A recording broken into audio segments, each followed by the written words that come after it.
Master minds commerce చదవాలనుకునే 10th inter విద్యార్థుల తొలి ఎంపిక.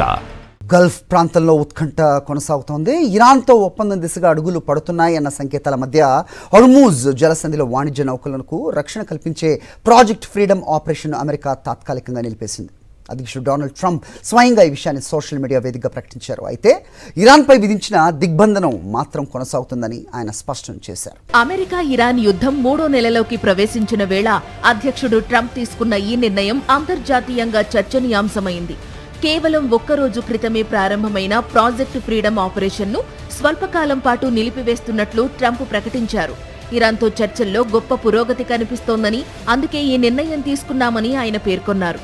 నిజానికి secretary of state Marco Rubio ఇరాన్పై సైనిక చర్యలు ముగిశాయని, ఇకపై నౌకల రక్షణే తమ ప్రాధాన్యమని ప్రకటించిన కొద్ది గంటల్లోనే ట్రంప్ ఈ యూటర్న్ తీసుకున్నారు.